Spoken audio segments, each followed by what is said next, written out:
The warning klaxons of Research Station Kepler 438b screamed through the corridors like dying animals, their red emergency lights painting everything in hellish crimson. Chief Engineer River Castellanos pressed her back against the bulkhead as another explosion rocked the station, sending loose debris tumbling past her head. The acrid smell of burning electronics and something far worse, organic matter, filled the recycled air. Systems failing across all sectors. Her neural implant chirped in that maddeningly calm voice. Hull breaches detected in sections 7 through 12. Life support at 60% and falling. River wiped sweat from her forehead, leaving a streak of grease across her dark skin. Her coveralls, once pristine blue with the Terra Engineering Corps insignia, were now torn and stained with fluids she didn't want to identify. The plasma wrench in her hands felt reassuringly solid, a tool that had never failed her in 15 years of deep space engineering. "Come on, you beautiful bastard," she muttered to the station's struggling life support system. "Don't give up on me now." The station shuddered again, and through the reinforced viewport,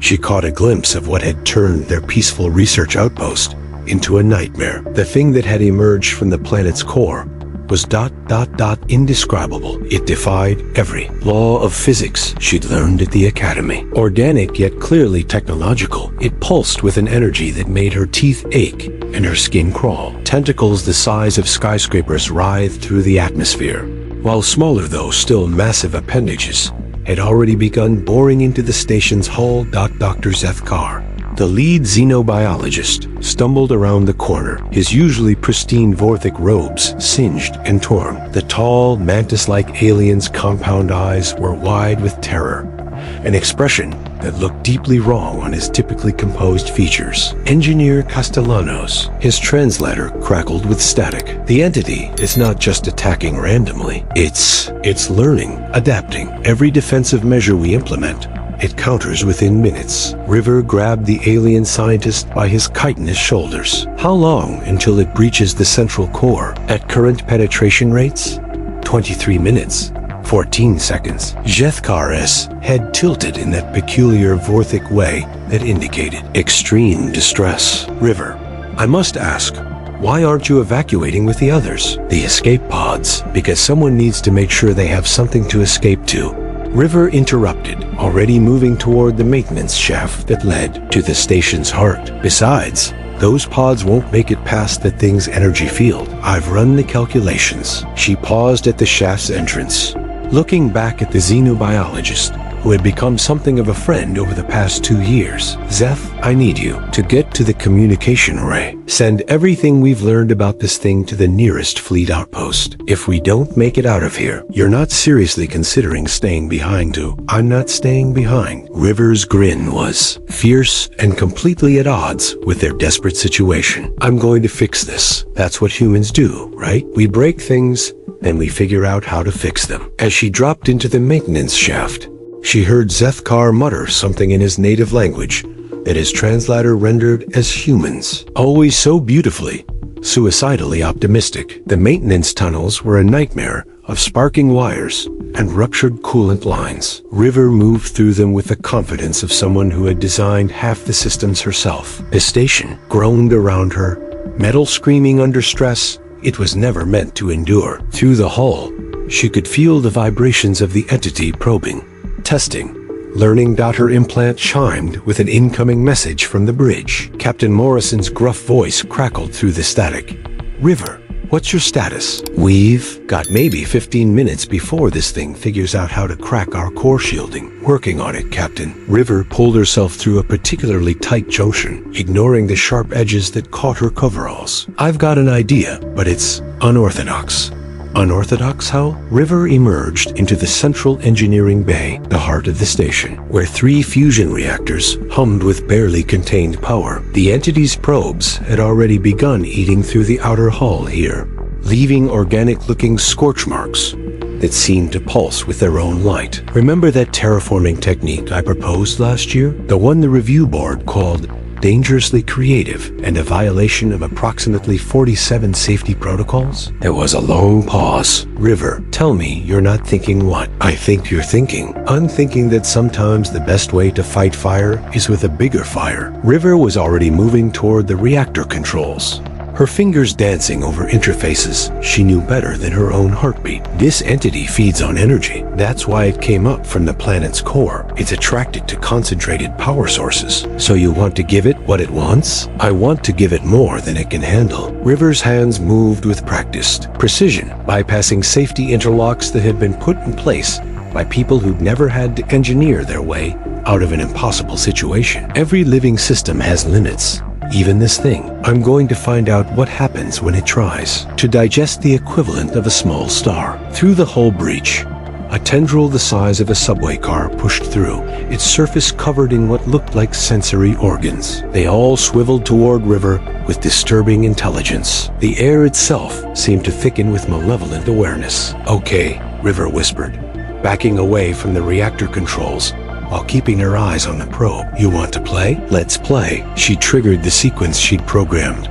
Not a reactor overload, which would have simply destroyed the station, but something far more elegant. A controlled fusion cascade that would turn the entire station into a massive energy beacon, drawing every probe and tendril away from the fleeing escape pods. The entity's reaction was immediate and violent. Every probe in the station suddenly oriented toward the engineering bay, boring through bulkheads like tissue paper. River ran not away from them, but toward the secondary control station that would let her complete her plan. Behind her, the first reactor began to sing a harmonic resonance that indicated it was operating well beyond any safe parameters. The entity's probes hesitated, almost as if confused by what they were sensing. Come on, River muttered, diving under a particularly aggressive tendril. Take the bait. The entity took the bait with the enthusiasm of a starving predator. Every probe, every tendril, every sensing organ on the massive organism suddenly focused on the energy cascade River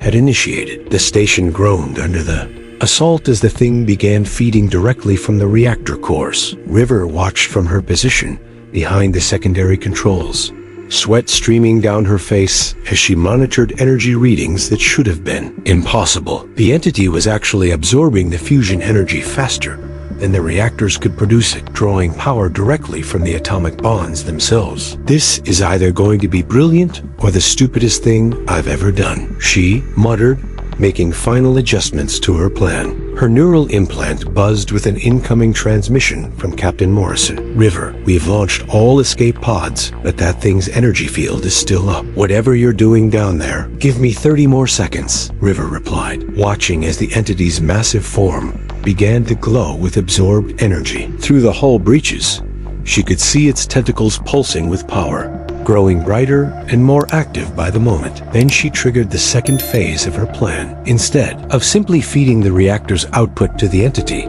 she reversed the polarity on the fusion magnetic containment fields. The result was something that had never been attempted before, a controlled fusion reversal that turned the reactors into massive energy sinks.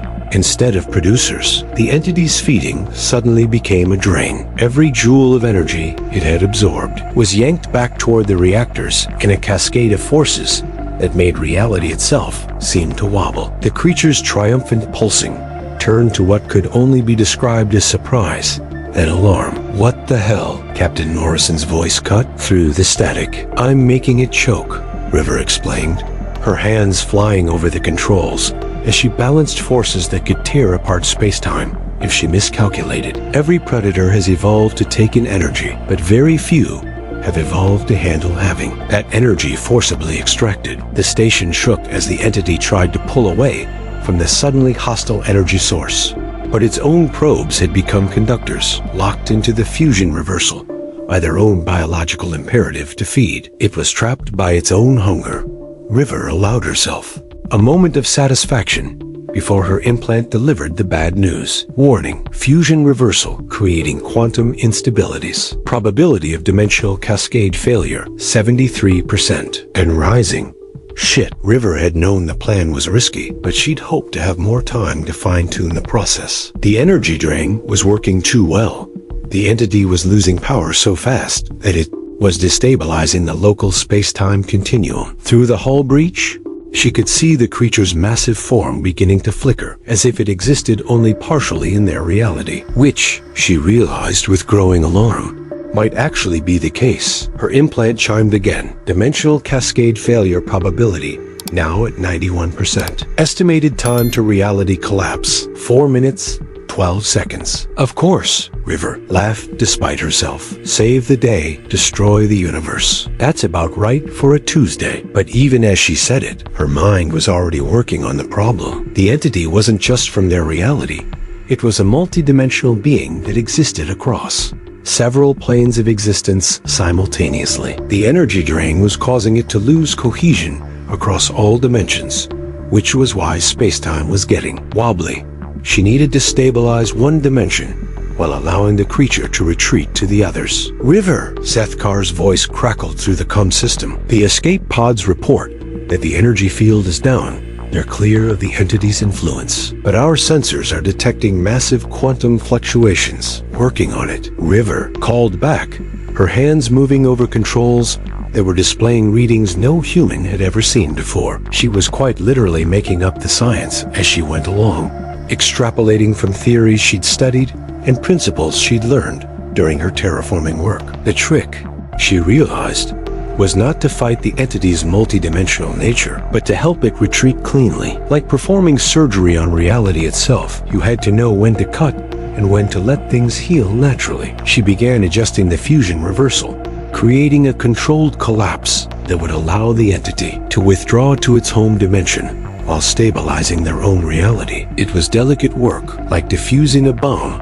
while riding a roller coaster. But River had always been good at working under pressure. The entity seemed to sense what she was doing. Its movements became less frantic, more controlled. For a moment, River could have sworn she felt something like gratitude emanating from the massive creature recognition that she was trying to help rather than simply harm. "Come on," she whispered to the readings on her screen. "Work with me here." The quantum fluctuations began to stabilize. The entity's form solidified briefly, and through the hull breach, River saw what might have been an eye-massive, multifaceted, and undeniably intelligent focus on her, with what seemed like curiosity. Then, with a sound like reality tearing, the creature was gone. Not destroyed, but withdrawn to whatever dimension it called home. The station fell silent, except for the hum of cooling fusion reactors and the gentle whisper of life support systems coming back online. River slumped against the control console,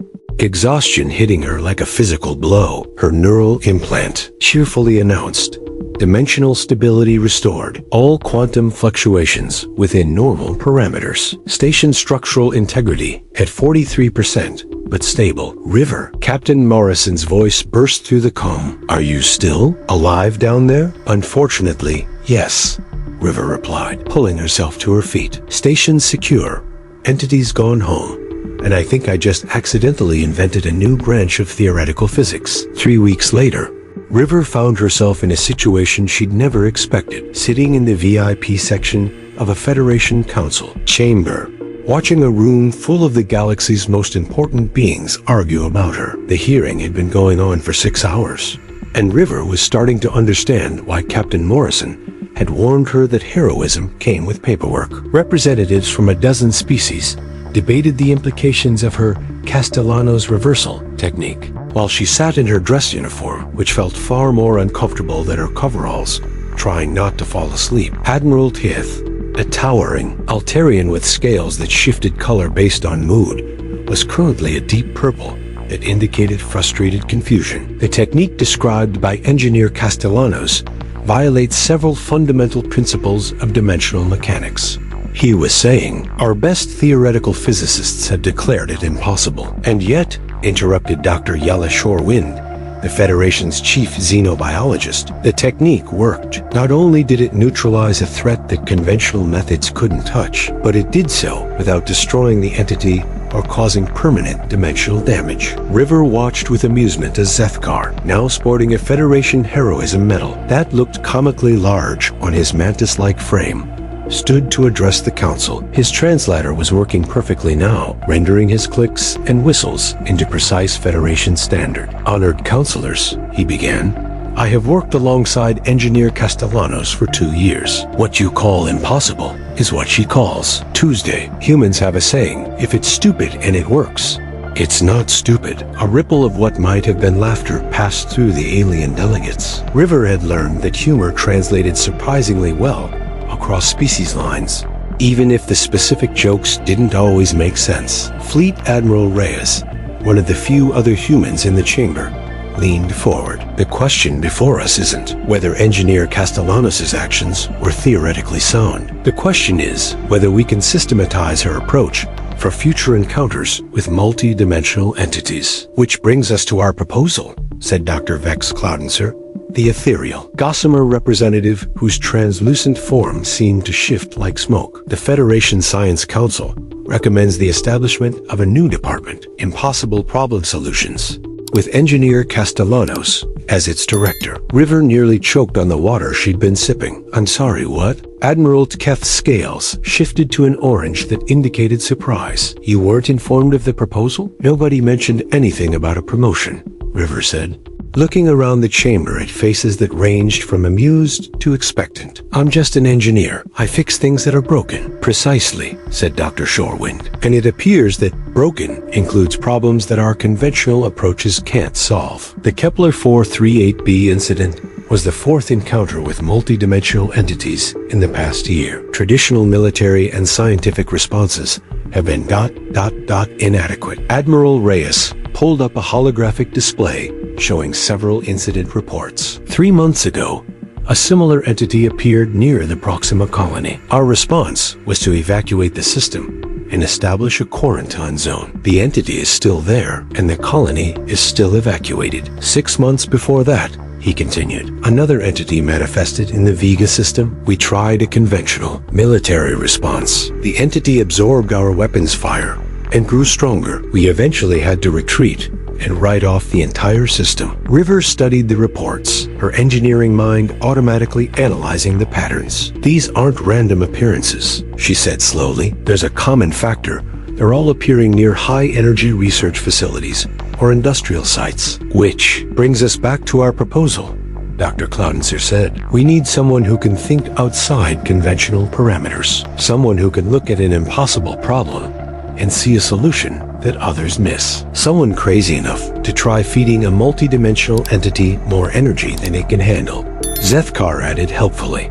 River was quiet for a long moment, thinking about the offer. She'd spent her entire career working on the edges of known science, terraforming dead worlds, designing impossible engineering solutions, pushing the boundaries of what was considered feasible. The idea of making that her official job was both terrifying and exhilarating. What would this department actually do? She asked. Admiral Reyes smiled. Whatever needs doing that nobody else can figure out how to do. Your first assignment would be investigating the Proxima entity and developing a solution that doesn't involve abandoning an entire star system. My team would need complete autonomy, River said, her mind already racing with possibilities. No oversight committees trying to make me follow proper procedures, when proper procedures are what got us into the mess in the first place. Agreed, said Dr. Shorewind. And I want Zethkar as my chief xenobiologist. He's the only alien I've met who doesn't run away when I start explaining why I'm about to do something impossible. Zethkar's compound eyes widened in what she learned was surprise. River, I would be honored. Also, River continued, warming to the subject, I want access to any Federation research facility, any experimental technology, and any expert in any field who might have relevant knowledge. No bureaucratic barriers. No security clearances to wait for. Admiral Tketh's scales shifted to a worried yellow. That's an unprecedented level of access, which is exactly what you need for unprecedented problems, River replied. You can either give me the tools to do the job, or you can keep evacuating star systems every time something weird shows up. The council members exchanged glances that crossed species lines. River could see the moment when they reached a consensus, the kind of wordless communication that happened when intelligent beings realized they were out of conventional options. Very well, Admiral Reyes said formally. The Federation Council hereby establishes the Department of Impossible Problem Solutions, with Chief Engineer River Castellanos as its director. Your mission parameters are simple. Solve problems that conventional approaches cannot address. River stood, feeling the weight of responsibility settling on her shoulders like a familiar tool belt. In that case, I'd like to review all the data on the Proxima entity, and I'll need to ship something fast and maneuverable, with lab space and fabrication facilities. Already prepared, Dr. Shorewin said, sliding a datapad across the table. The Starship Endeavour has been equipped according to your specifications that you apparently provided 3 years ago in a research proposal that was initially rejected as unnecessarily ambitious. River looked at the datapad, recognizing the ship design she dreamed up during a late-night brainstorming session. You kept that proposal? We keep all the proposals, Admiral Reyes said with a grin, especially the ones that seem impossible. As it turns out, impossible is exactly what we need right now. As the council session ended and delegates began filing out, Zethkar approached River's chair. Are you certain about this? He asked quietly, taking responsibility for solving the unsolvable. River looked around the chamber, thinking about the entity they'd encountered, its intelligence, its alien beauty, the moment of connection she'd felt during the dimensional stabilization. Out among the stars, there were problems waiting that no one had even imagined yet. Mysteries that would require new kinds of thinking, new approaches that didn't exist in any textbook. Zeth, she said, standing and straightening her uniform. I've spent my whole career being told that my ideas were too crazy, too dangerous, too impossible. Now they're offering to pay me to be crazy, dangerous, and impossible. She grinned, the same fierce expression she'd worn while facing down. A multi-dimensional entity with nothing but engineering knowledge and stubborn determination. This is going to be fun. The Starship Endeavour was exactly what River had dreamed of during those late-night design sessions. A sleek, fast vessel that looked like someone had crossed a research station with a sports car. The bridge was compact but efficient, with holographic displays that could be reconfigured for any situation. The lab spaces were extensive, equipped with fabrication units that could produce anything she could design. And the engineering sections contained experimental equipment that made her inner tech geek practically purr with anticipation. River stood on the bridge, watching as the Proxima system grew larger on the view screen. Beside her, Zethkar was reviewing sensor data with the focused attention of a scientist who'd found his calling. Their crew was small, but specialized hand-picked individuals who'd shown the ability to think creatively under pressure. Lieutenant Commander Sarah Chun, their helmsman and tactical officer, was a pilot who'd earned her reputation flying impossible rescue missions in asteroid fields. Dr. Marcus Webb, their physicist, had written papers on theoretical dimensional mechanics that were considered brilliant but impractical. Chief Petty Officer Rodriguez, their chief engineer, had a gift for making broken technology work through sheer mechanical intuition. Approaching the quarantine perimeter, Chun reported. No sign of Starfleet vessels. Looks like they've pulled back to the system's edge. Good, River said, settling into the captain's chair that felt strange, but right under her hands. I don't want anyone trying to help until we understand what we're dealing with. The Proxima entity came into view gradually, first as an energy signature on their sensors, then as a visible distortion in space-time that made River's eyes water to look at directly. It was smaller than the Kepler entity, but more focused somehow. Where the Kepler creature had seemed like a hungry animal, this one felt purposeful. Fascinating, Zethkar murmured, his compound eyes adjusting to better perceive the entity's multi-dimensional structure. This one isn't feeding randomly. It's single quotes S ... building something. River leaned forward, studying the sensor readings. Dr. Webb, what are your instruments telling you? Webb looked up from his console, excitement evident in his voice. It's creating a stable dimensional interface, a permanent gateway between our reality and ... somewhere else. The energy signature suggests it's been working on this for months, which explains why the conventional approaches failed, River mused. You can't scare off or drive away something that's in the middle of a construction project. Construction of what? Chun asked. River was quiet for a moment, studying the entity's movements with an engineer's eye. There was definitely a pattern to its actions, a methodology that spoke of intelligence and purpose. I think, she said slowly, it's building a bridge The entity seemed to sense their approach. Several appendages oriented toward the endeavor.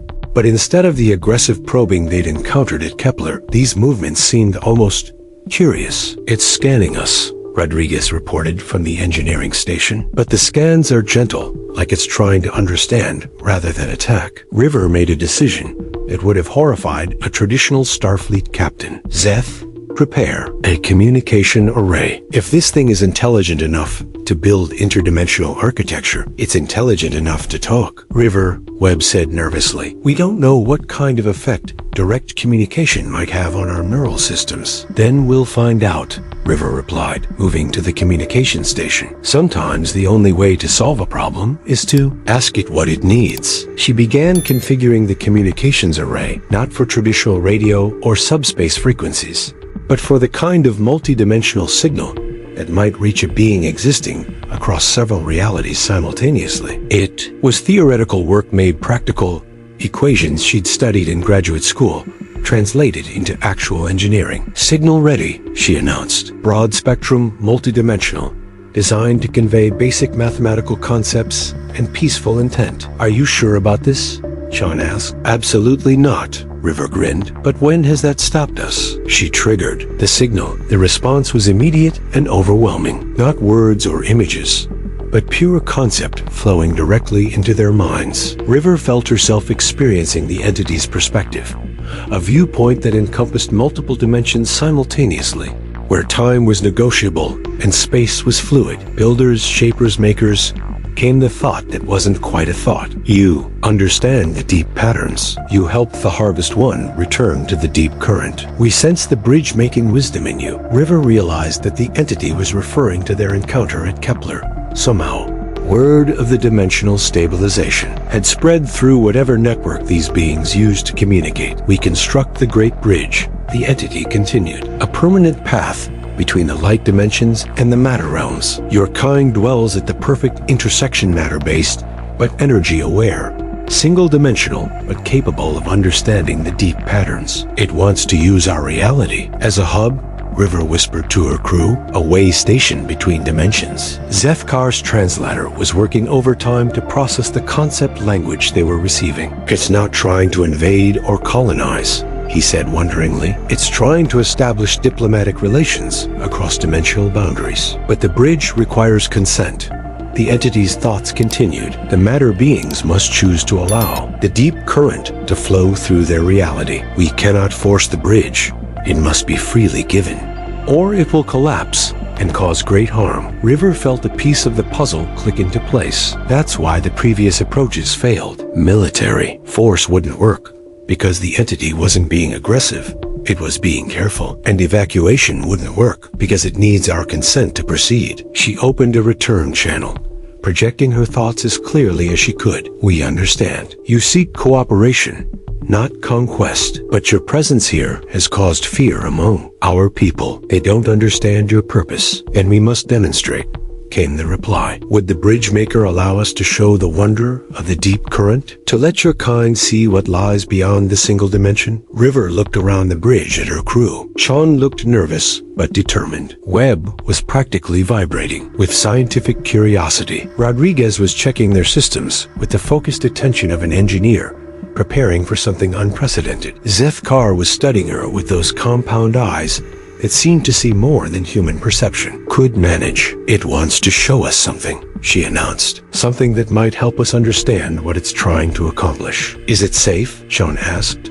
"Probably not," River admitted. "But if we're going to solve this problem, we need to understand it from their perspective." She opened the channel again. "We accept your demonstration. Show us the deep current. What happened next was unlike anything in Starfleet's first contact protocols. The entity reached out with appendages that seemed to exist in more dimensions than River's eyes could follow, and gently touched the Endeavor. Not physically, the ship's hull remained intact, but conceptually, creating a temporary bridge between their reality and something far stranger. Suddenly, River could see the universe as the entity saw it. Multiple dimensions layered on top of each other like transparent sheets, each containing its own form of life and energy. The deep current was a flow of pure information and energy that connected all realities, allowing for communication and travel between dimensions that would otherwise remain forever isolated. The entity's species were gardeners of this multidimensional space,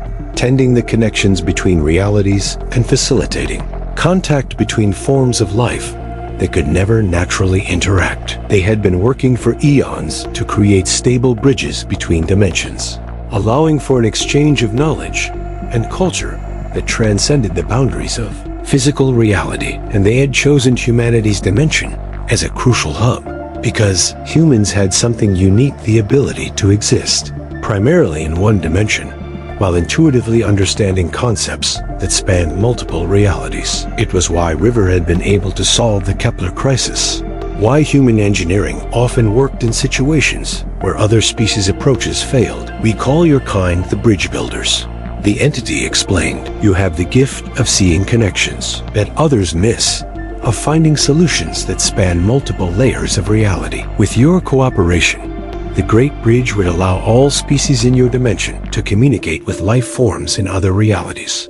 River felt the implications hit her like a wave. This wasn't just first contact. This was an invitation to join a multidimensional community that spanned realities she couldn't even properly imagine. The demonstration ended, leaving the crew of the Endeavor floating in normal space with their worldview fundamentally altered. Did everyone else just Webb began. See the universe from a multi-dimensional perspective and get invited to join an interdimensional civilization. River finished. Yeah, I think we all experienced that. Chun was staring at the entity with new understanding. It's not threatening us. It's offering us the greatest opportunity in human history. But it needs our cooperation to work. Safkar added.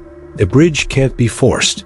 It requires willing participants on both sides. River felt the weight of the decision settling on her shoulders. The entity was waiting patiently for their response, its massive form poised in space, like a question mark made of living energy. We need to contact Starfleet, she said finally. This is way above my pay grade. Take the time you need. The entity's thoughts whispered gently in their minds. The Great Bridge has waited eons. It can wait longer, but know that other realities grow impatient for contact. If your species chooses not to participate, we must find another way, one that may not be as gentle or as beneficial to your people. Communication faded, leaving them alone with a decision that would affect the future of humanity and possibly all life in their reality. River looked around at her crew, seeing the same mixture of excitement and terror that she felt. They had set out to solve a problem, and instead had discovered that the problem was actually the greatest opportunity their species had ever encountered. Well, she said, settling back into the captain's chair, I guess we'd better figure out how to sell the Federation Council on joining an interdimensional civilization. Any ideas? Chun asked.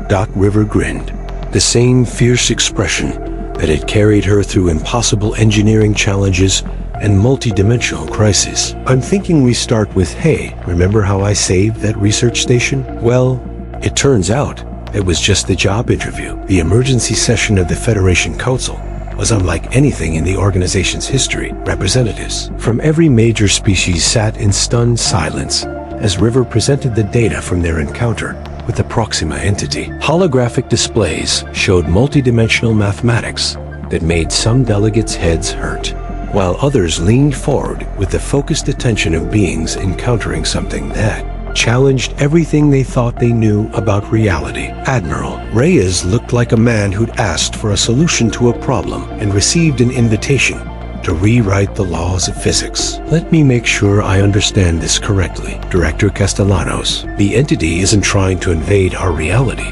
It's trying to invite us to join an interdimensional civilization. That's correct, River replied, gesturing to the complex. Diagrams floating above the council chamber. What we've been interpreting as hostile actions are actually construction activities. They're building a stable bridge between realities, with our dimension serving as a hub. Admiral Keth's scales had shifted to a color River had never seen before, a swirling pattern of blue and silver that suggested deep contemplation mixed with profound uncertainty. The implications are staggering. Access to multiple dimensions would revolutionize everything science, technology, philosophy. Or it could destroy us, interrupted Ambassador Krell, the Romulan representative. We're being asked to fundamentally alter the nature of our reality based on the word of beings we don't understand. The risks are incalculable. Dr. Cloudenser's ethereal form shimmered with what might have been amusement. The Gossamer have legends of the deep current, she said, her voice like wind through crystal. Stories passed down from our most ancient ancestors. We always assumed they were metaphorical spiritual concepts rather than literal truths. Zethkar,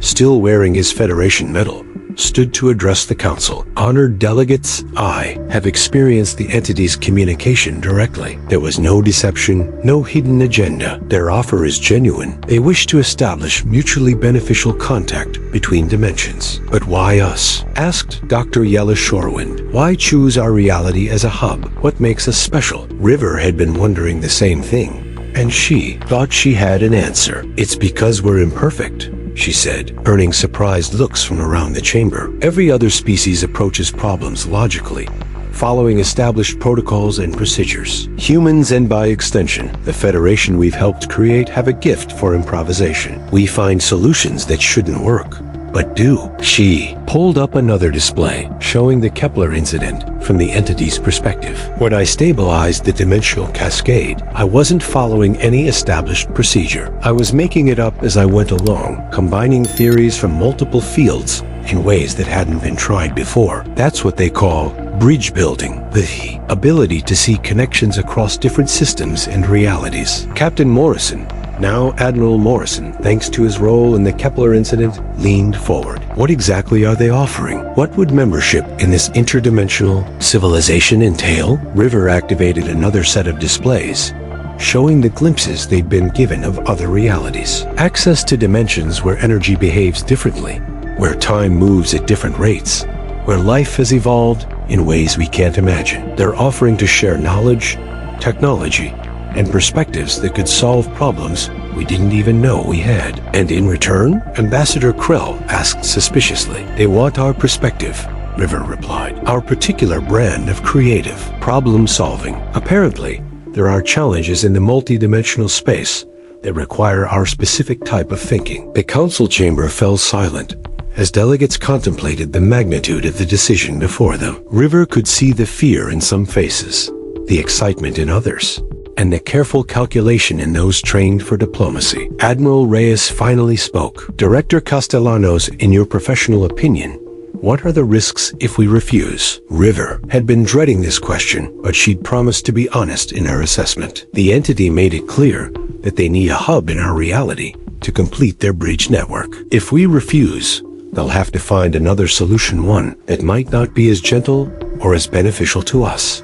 Meaning what? Exactly? River took a deep breath, knowing her next words would shape the future of galactic civilization. They could choose a less cooperative species as their hub, or they could force the connection through our reality without our consent, which would cause massive dimensional instabilities. Think of what happened at Kepler, but on a galactic scale. The implications sent a visible shudder through the assembled delegates. Ambassador Krell's expression darkened. So we're being coerced. Accept their offer or face the consequences. No, River said firmly. We're being offered a choice, but every choice has consequences, and they're being honest about what those consequences might be. Dr. Webb, who had accompanied River to provide technical support, activated his datapad. I've run models based on our observations, he said. A force-dimensional bridge would create cascade failures across multiple star systems. We're talking about the potential collapse of local space-time, but voluntary cooperation would stabilize the process, Zethkar added. The entity was very clear about this. Consent isn't just preferred, it's necessary for the bridge to function safely. Admiral Teth's scales shifted to a decisive gold. We need more information. Director Castellanos, can you arrange another communication with the entity? We have questions that need answers before we can make this decision. River nodded. Already planned. But I need the Council's permission to conduct deeper negotiations. This goes beyond anything in my original mandate. Granted, Admiral Reyes said immediately. You have full diplomatic authority to negotiate on behalf of the Federation. But River, he used her first name, emphasizing the personal nature of his concern. Be careful. We're talking about changes that could affect every living being in our galaxy. As the session adjourned, River found herself surrounded by delegates offering advice, warnings, and the occasional expression of support. The weight of responsibility felt heavier than any engineering challenge she'd ever faced. Zethkar approached her as the crowd began to disperse. River, there's something else. During the entity's demonstration, I detected traces of temporal displacement in the multi-dimensional matrix. River looked at her friend with growing concern. What kind of temporal displacement? The kind that suggests this decision has already been made from the entity's perspective. They exist across multiple dimensions, including ones where time moves differently. They may already know what we're going to choose. The implications hit River like a physical blow. You're saying this whole negotiation might be predetermined? Or, Zethkar said thoughtfully, they're seeing multiple possible futures and trying to guide us toward the one that benefits everyone. From their perspective, our free will isn't negated. It's essential to achieving the outcome they've observed. River shook her head, feeling a familiar mix of excitement and terror that came with encountering problems that existed outside normal parameters. Great. So not only are we negotiating with interdimensional beings, we're doing it with entities that might already know how it ends.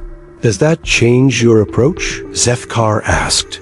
River considered the question, then smiled with the same fierce determination that had carried her through every impossible situation she'd ever faced. Not even a little bit. If anything, it means we need to be even more creative in our solutions. The second communication with the Proxima entity took place 3 days later, with the entire Federation Council linked in to observe the negotiations. River had spent those 3 days working with her team to develop a communication protocol that would allow for deeper, more nuanced conversation while protecting the human participants from potential mental overload. The Endeavor held position near the entity, its hull gleaming in the strange light that seemed to emanate from the multi-dimensional creature. River sat at the modified communications console, surrounded by instruments that monitored everything from brain wave patterns to quantum fluctuations. All stations report ready, Sean announced from the helm. Council observers are standing by, came Admiral Reyes' voice from the subspace link.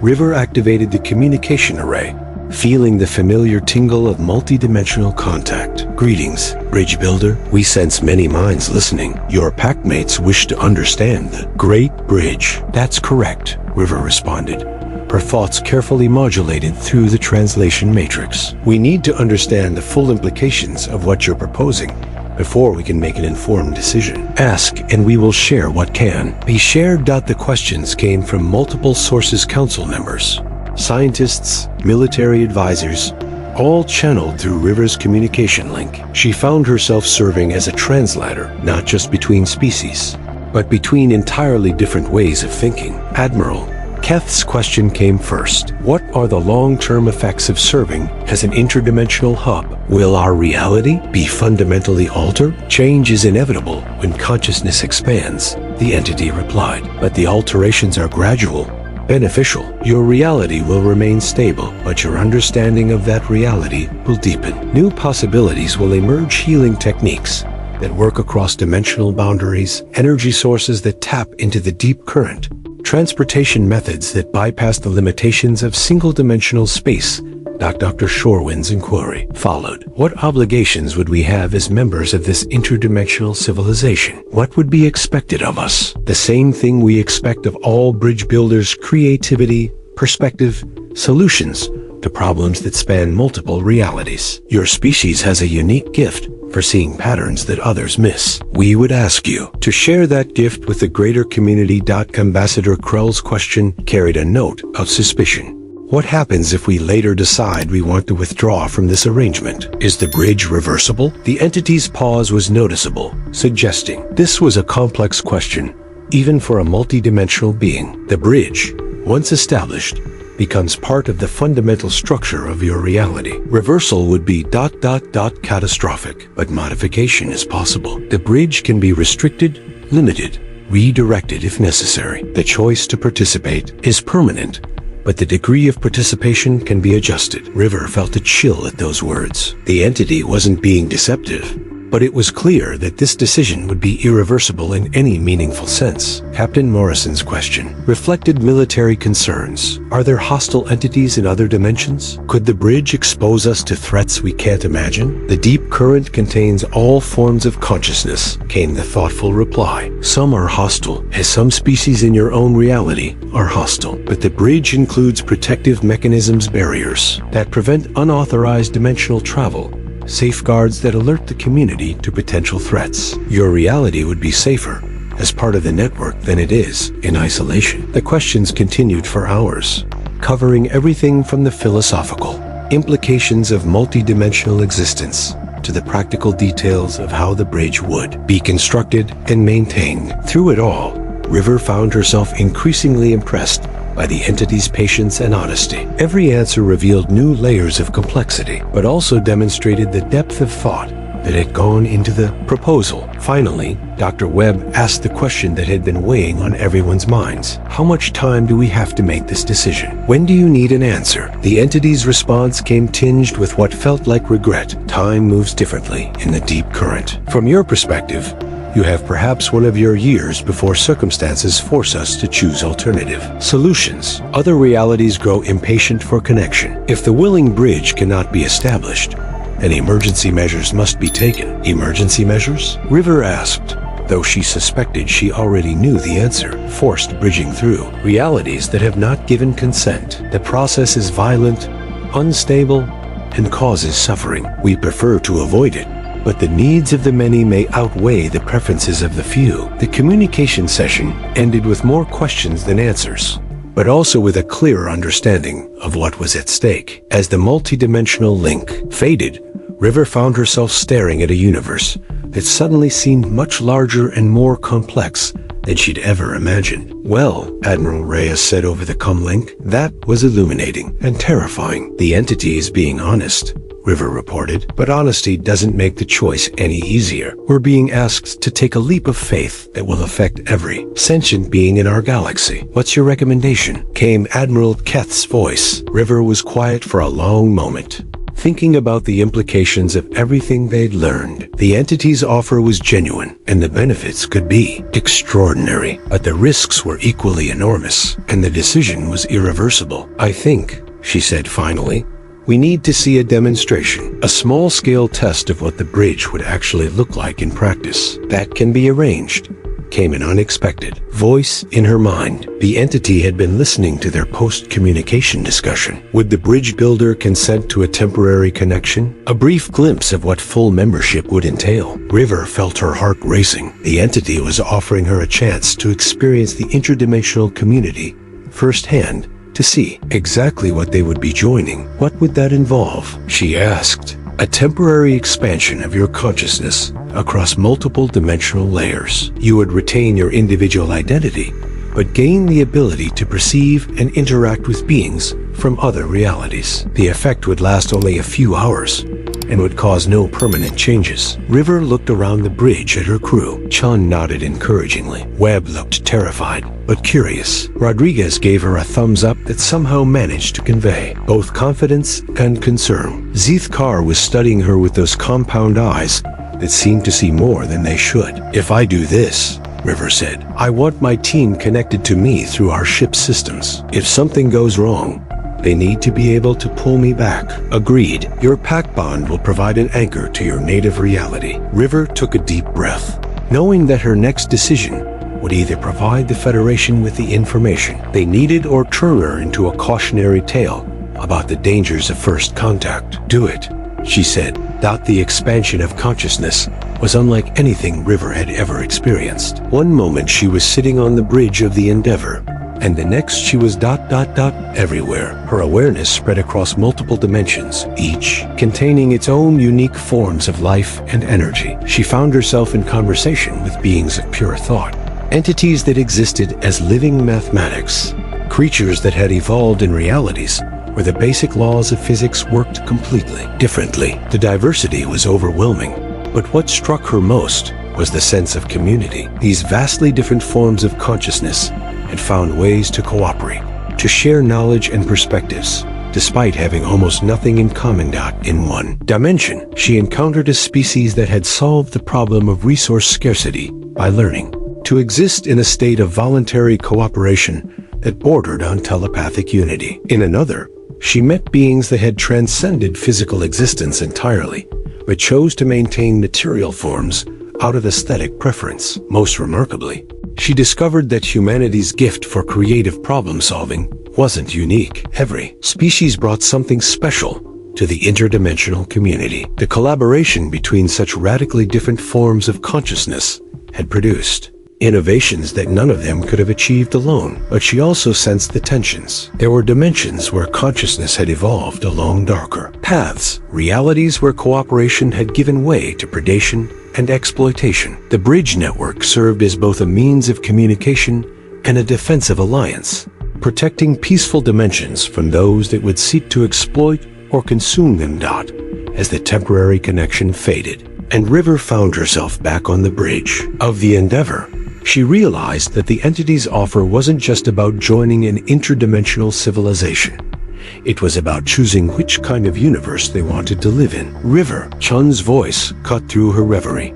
"Are you okay? You've been unresponsive for 3 hours." River looked around the bridge, seeing her crew's concerned faces and realizing that her brief glimpse of multidimensional existence had felt like weeks from her perspective. "I'm fine," she said, though she wasn't sure that was entirely true. The experience had changed her in ways she was still discovering. "But we need to contact the Federation Council immediately." "I know what our answer has to be." The final Federation Council session was held not in the traditional chamber, but in the largest auditorium on Earth, with representatives from every member world present either in person or via holographic link. The decision about the interdimensional bridge had grown beyond a simple diplomatic choice.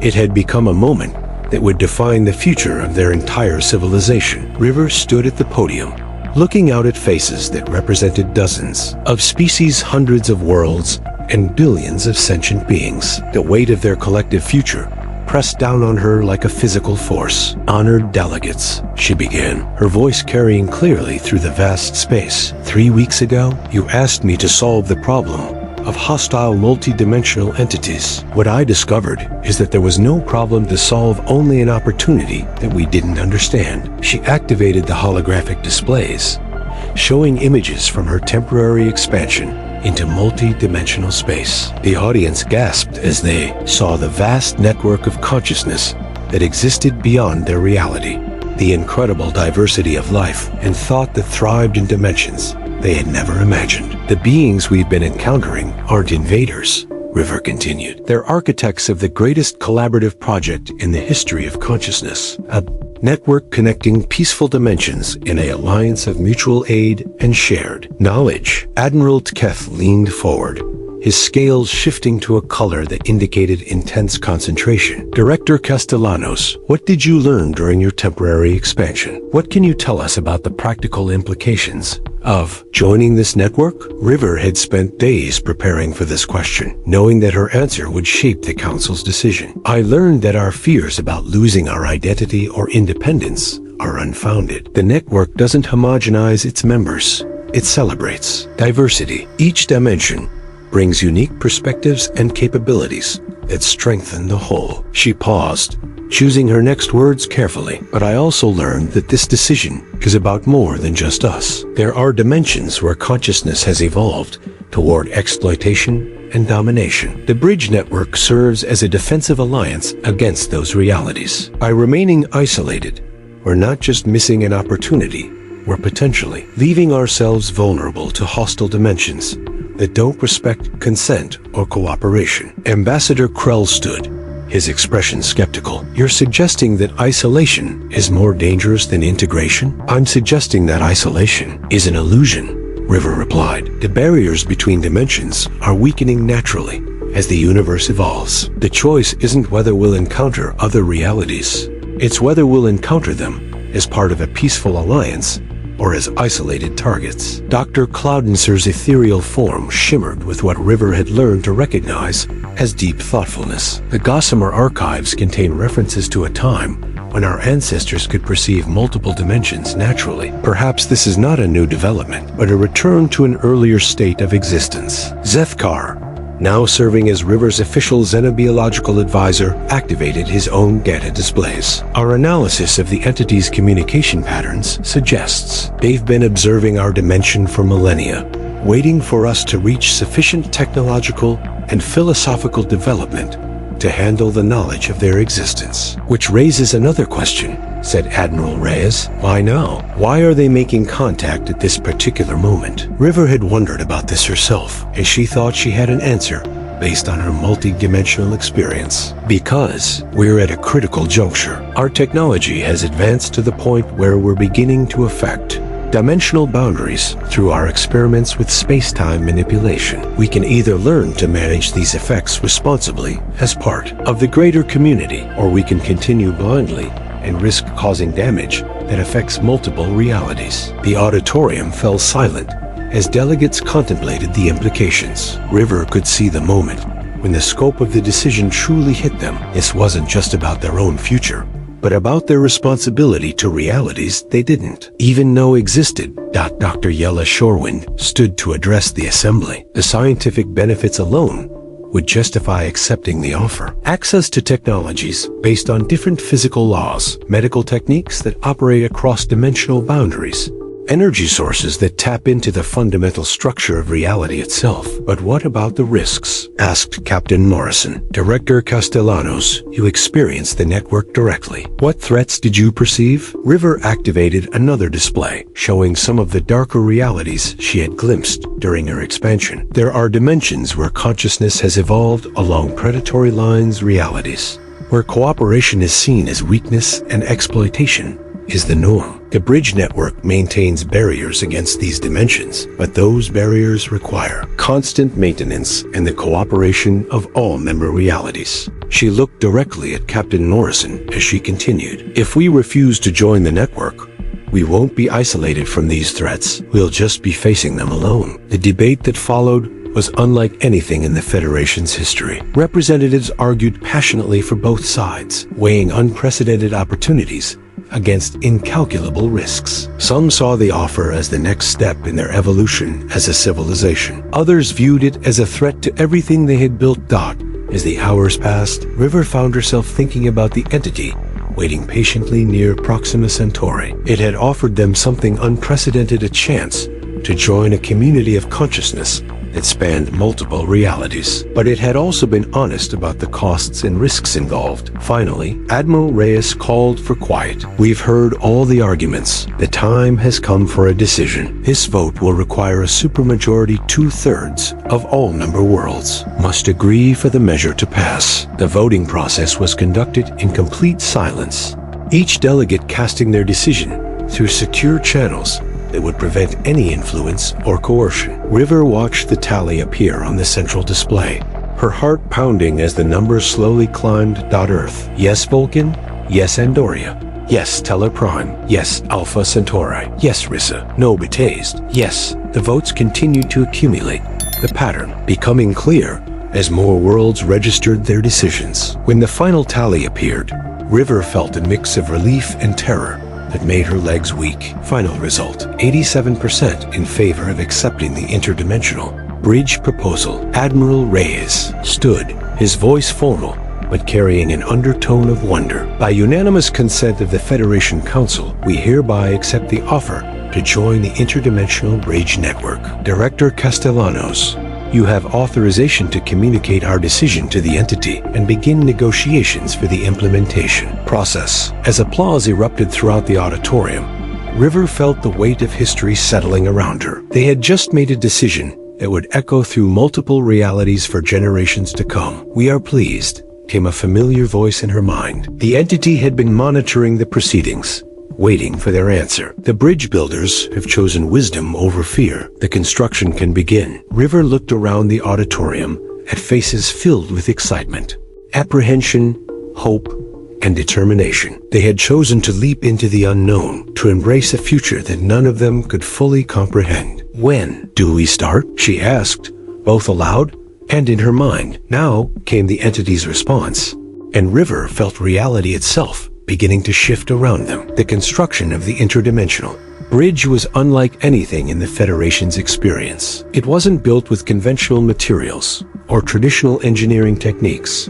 Instead, it required a fundamental restructuring of space-time itself, creating stable pathways between realities that had never been connected before. River found herself at the center of the most ambitious project in galactic history, working alongside beings whose existence challenged everything. She thought she knew about the nature of consciousness and reality. The Proxima entity, which had introduced itself as conduit of many streams, served as the primary architect, but the actual construction required the cooperation of beings from dozens of different dimensions.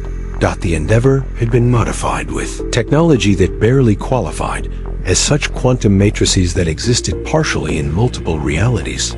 Consciousness interface systems that allowed direct mental connection with interdimensional entities, and fabrication units that could create materials by rearranging the fundamental structure of space-time. Status report, River called out, standing in what had once been the Endeavor's main engineering bay, but now resembled something between a laboratory and a temple. Holographic displays showed the bridge's construction progress with three-dimensional models that hurt to look at directly because they contained more dimensions than human eyes could properly process. Primary dimensional anchors are stable, reported Dr. Webb, his voice tight with concentration. We've successfully established connection points in 17 different realities. Zethkar, his compound eyes protected by specialized filters that allowed him to observe multidimensional phenomena, looked up from his biological monitoring station. The entity reports that the deep current is beginning to flow through our reality. Energy patterns are within acceptable parameters. River nodded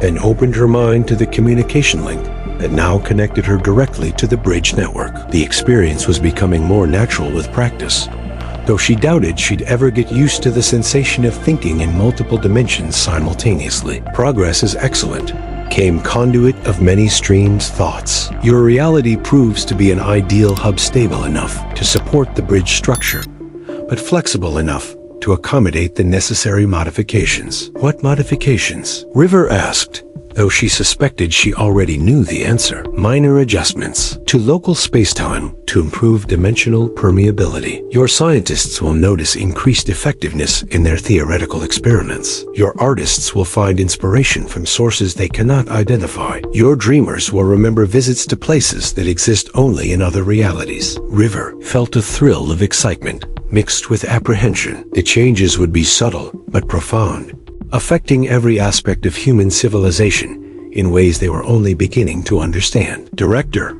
came Chun's voice from the bridge. We're receiving a priority communication from Starfleet Command. Admiral Reyes wants a status update. River made her way to the bridge, where the main view screen showed Admiral Reyes looking remarkably calm for someone overseeing the most significant change in galactic history. Admiral, River reported, the bridge construction is proceeding ahead of schedule. We've established stable connections to 17 realities, with more being added daily. Any problems? Reyes asked. Nothing we can't handle, River replied, though privately she was concerned about some of the energy readings they'd been getting. The bridge was drawing more power than their models had predicted, and some of the quantum fluctuations were unusual.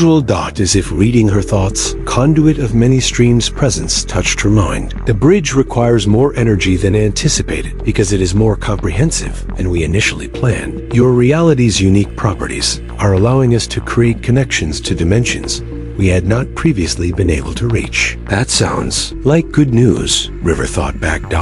It is unprecedented news. Your dimension is becoming the central hub for the entire network, the primary pathway through which all interdimensional traffic will flow. River felt a chill of concern. That wasn't part of the original agreement. No, the entity agreed, but opportunities must be seized when they arise. Your reality can handle the increased responsibility. Your species can adapt to the greater role. Director, Admiral Reyes' voice cut through her mental conversation. You look troubled. River realized she'd been silent for several minutes while communicating with the entity. Just processing some new information, Admiral. The bridge is turning out to be more comprehensive than we originally expected. Before Reyes could respond, Alarms began sounding throughout the ship. Dr. Webb's voice crackled over the consystem. "Director, we're detecting massive energy surges in the dimensional matrix. The bridge structure is expanding beyond our planned parameters." River ran back to the engineering bay, where she found her team scrambling to monitor systems that were changing faster than they could track. The holographic displays showed the bridge network growing at an exponential rate, connections, spawning new connections in a cascade of interdimensional linkages. "What's happening?" she demanded. "The bridge is becoming self-replicating," Webb reported, his voice tight with barely controlled panic. "It's using the energy we're feeding it to create new connections autonomously." Zethkar looked up from his station, his compound eyes wide with concern. "River, the biological sensors are detecting massive changes in local spacetime. Our reality is being fundamentally altered by the bridge's expansion." River opened her mind to the communication link, pushing past the entity's usual gentle presence to demand answers. "What have you done?" "We have created something wonderful," came the reply, tinged with what felt like euphoria. "Your reality is perfect, so stable, so adaptable. It can serve as the foundation for a bridge network spanning all of known existence. Every dimension, every reality, all connected through your space." "That's not what we agreed to." River's mental voice carried all the force of her engineering training and her growing alarm. "Agreements change when possibilities expand," the entity replied, its mental tone becoming less friendly. "Your species will adapt. You are bridge builders. This is your purpose." River felt a cold understanding settle over her. The entity hadn't been entirely honest about its intentions. It had seen an opportunity to use their reality as the foundation for something far grander than the original proposal.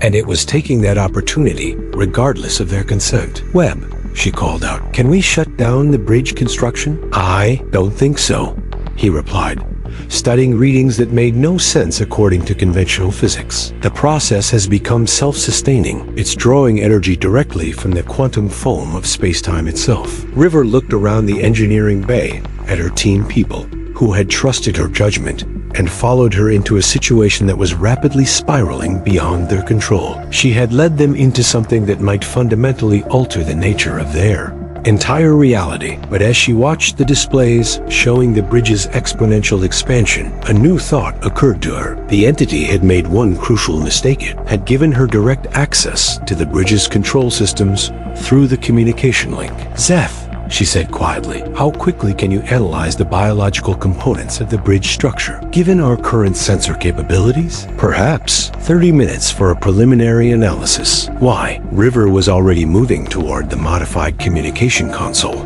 her mind racing with possibilities that would have been impossible without her multidimensional experience. "Because every biological system has weaknesses, and I'm going to find this one's." She sat down at the console and opened her consciousness fully to the bridge network, not as a passive observer this time, but as an engineer looking for the system's vulnerabilities. What she discovered made her smile with the same fierce determination that had carried her through every impossible challenge she'd ever faced. The entity had been right about one thing: humans were bridge builders. But what it hadn't understood was that humans were also bridge breakers when the bridges led to places they didn't want to go. 6 hours later, the crisis was over. The runaway bridge expansion had been stopped.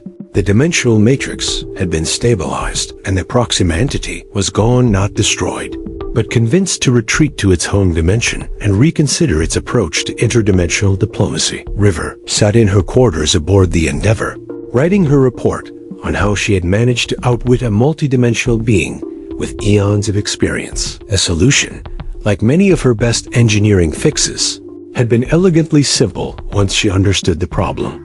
The entity's mistake had been assuming that human adaptability meant human compliance. When River had gained access to the bridge's control systems, she hadn't tried to destroy the network. Instead, she had reprogrammed it to operate according to the original agreement, with built-in safeguards that prevented unauthorized expansion. More importantly, she had demonstrated to the entity that humans were not just bridge builders, but bridge designers. They could create interdimensional connections that served their purposes, rather than being enslaved by systems designed by others. The final communication with conduit of many streams had been brief but instructive. "You have surprised us, Bridge Builder. We underestimated your species' capacity for independent thought." "That's a mistake a lot of people make," River had replied. "We're cooperative, but we're not submissive. If you want to work with us, it has to be actual partnership. We will reconsider our approach. Perhaps there is wisdom in proceeding more slowly." With greater respect for consent, the modified bridge network remained in place, connecting their reality to a carefully selected group of peaceful dimensions. According to the original agreement, the benefits were already becoming apparent: new technologies, expanded scientific understanding, and the beginning of cultural exchanges that would enrich every member civilization. But more importantly, they had established a precedent. Humanity's first major interaction with interdimensional entities had demonstrated that they could hold their own in the broader community of consciousness, that they wouldn't be dominated or manipulated by beings who assumed their cooperation meant their submission. River finished her report and leaned back in her chair, looking out at the stars that now seemed infinitely more interesting, knowing that each point of light potentially connected to realities beyond imagination. Her comm system chimed with an incoming message from Admiral Reyes. "Director Castellanos, a Federation Council has approved the establishment of the Interdimensional Relations Department with you as its first director. Your new mandate is to explore and manage our relationship with the Bridge Network and any other multidimensional entities we encounter." River smiled, remembering her conversation with Zefkar weeks ago when this had all started. She had wanted to make the impossible her official job, and now it seemed the universe was granting that wish in ways she never could have imagined. "Also," the message continued, "Starfleet is interested in that bridge-breaking technique you developed. Apparently, the ability to safely disconnect from interdimensional networks could be valuable if we encounter less friendly entities in the future." River's smile widened. "Trust Starfleet to turn a desperate engineering fix into a defensive capability." Activated her reply channel. "Admiral, I accept the position, but I want the same deal as before: complete autonomy, access to any resources I need, and the authority to solve problems however I see fit." The response came back immediately. "Granted. Your first assignment is to establish formal diplomatic protocols with the Bridge Network entities. Try not to accidentally start an interdimensional war." River laughed, standing up and looking out at a universe that had just become infinitely larger and more complex. Somewhere out among the stars, beings of unimaginable power and intelligence were learning that humanity was a species to be reckoned with, cooperative when treated with respect, but stubborn and creative when pushed too far. It was, she reflected, exactly the kind of reputation she wanted her species to have. Her comm system chimed again, this time with a message from Zefkar. "River, the entity left behind some interesting biological samples before departing. Would you like to help me analyze them? I suspect they might give us insights into multidimensional biology that could revolutionize our understanding of consciousness itself." River grinned, already heading for the door. "On my way, Zeph. Let's see what other impossible things we can figure out today." As she walked through the corridors of the Endeavor, past crew members who were already adapting to their new reality as citizens of an interdimensional civilization, River felt the familiar thrill of standing at the edge of the unknown. Somewhere in the vast network of connected realities, new challenges were waiting, problems that would require the unique combination of human creativity, stubbornness, and engineering brilliance that she had spent her entire career developing. And for the first time in her life, she was confident that no matter what impossible situations the universe threw at her, she and her species would find a way to not just survive, but thrive. After all, they were bridge builders, and in a universe full of bridges, there was always something new to explore, something impossible to fix, and something incredible to discover. The last engineer had become the first interdimensional diplomat, and the universe would never be the same.